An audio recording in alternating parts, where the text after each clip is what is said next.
hijacked planes cutting through a cloudless September sky, the Twin Towers collapsing to the ground, black smoke billowing up from the Pentagon, the wreckage of Flight 93 in Shanksville, Pennsylvania, where the actions of heroic citizens saved even more heartbreak and destruction. And yet we know that the worst images are those that were unseen to the world.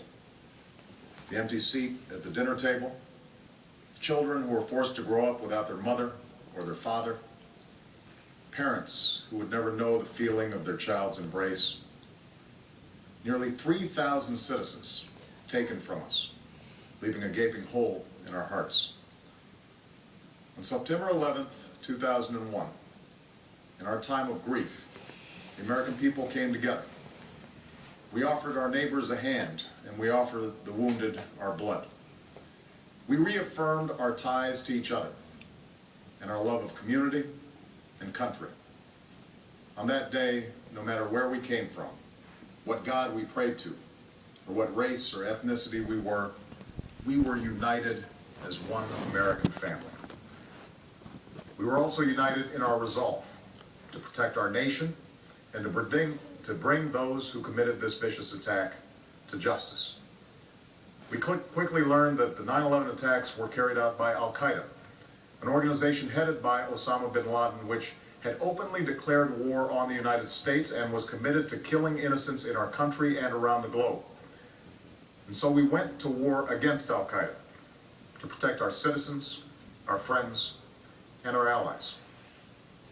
Over the last 10 years, thanks to the tireless and heroic work of our military and our counterterrorism professionals, we've made great strides in that effort. We've disrupted terrorist attacks and strengthened our homeland defense. In Afghanistan, we removed the Taliban government, which had given bin Laden and Al-Qaeda safe haven and support. And around the globe, we worked with our friends and allies to capture or kill scores of Al-Qaeda terrorists, including several who were a part of the 9/11 plot. Yet, Osama bin Laden avoided capture and escaped across the Afghan border into Pakistan. Meanwhile, Al-Qaeda continued to operate from along that border and operate through its affiliates across the world.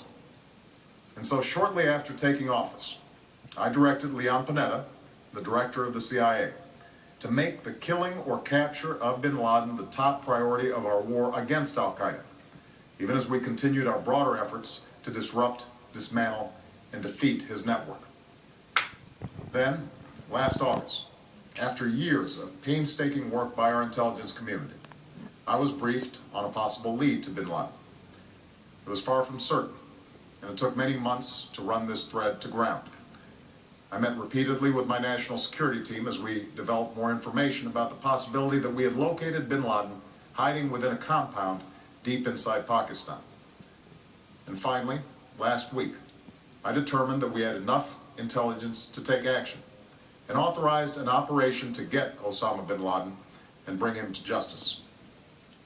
Today, at my direction, the United States launched a targeted operation against that compound in Abbottabad, Pakistan.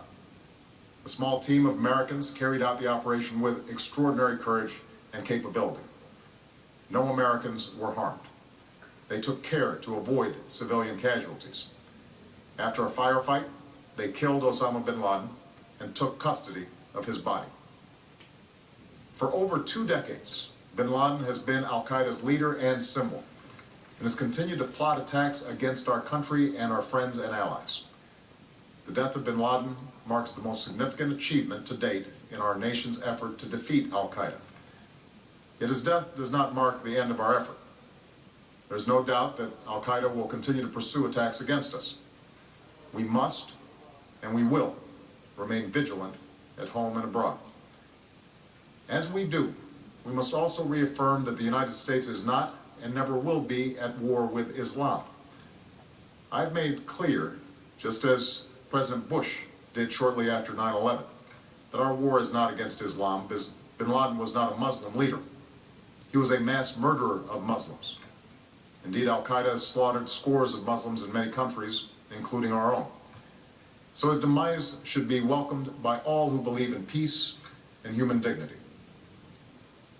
Over the years, I've repeatedly made clear that we would take action within Pakistan if we knew where bin Laden was. That is what we've done. But it's important to note that our counterterrorism cooperation with Pakistan helped lead us to bin Laden and the compound where he was hiding. Indeed, bin Laden had declared war against Pakistan as well and ordered attacks against the Pakistani people. Tonight, I called President Zardari, and my team has also spoken with their Pakistani counterparts. They agree that this is a good and historic day for both of our nations. And going forward, it is essential that Pakistan continue to join us in the fight against Al-Qaeda and its affiliates. The American people did not choose this fight. It came to our shores and started with the senseless slaughter of our citizens. After nearly 10 years of service, struggle, and sacrifice, we know well the costs of war. These efforts weigh on me every time I, as Commander-in-Chief, have to sign a letter to a family that has lost a loved one, or look into the eyes of a service member who's been gravely wounded. So Americans understand the costs of war. Yet, as a country, we will never tolerate our security being threatened, nor stand idly by when our people have been killed. We will be relentless in defense of our citizens and our friends and allies. We will be true to the values that make us who we are. And on nights like this one, we can say to those families who have lost loved ones to Al-Qaeda's terror, justice has been done. Tonight, we give thanks to the countless intelligence and counterterrorism professionals who've worked tirelessly to achieve this outcome. The American people do not see their work, nor know their names. But tonight, they feel the satisfaction of their work and the result of their pursuit of justice. We give thanks for the men who carried out this operation, for they exemplify the professionalism, patriotism, and unparalleled courage of those who serve our country. And they are part of a generation that has borne the heaviest share of the burden since that September day. Finally, let me say to the families who lost loved ones on 9/11 that we have never forgotten your loss, nor wavered in our commitment to see that we do whatever it takes to prevent another attack on our shores. And tonight, let us think back to the sense of unity that prevailed on 9/11. I know that it has at times frayed, yet today's achievement is a testament to the greatness of our country and the determination of the American people.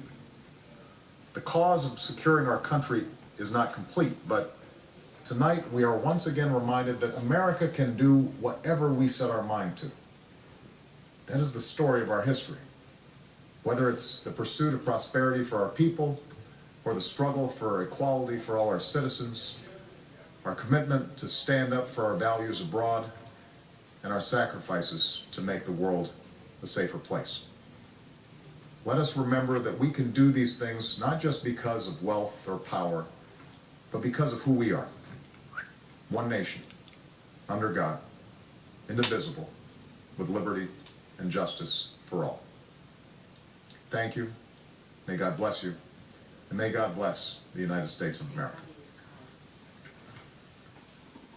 He's God. Alrighty, well that wraps it up there. This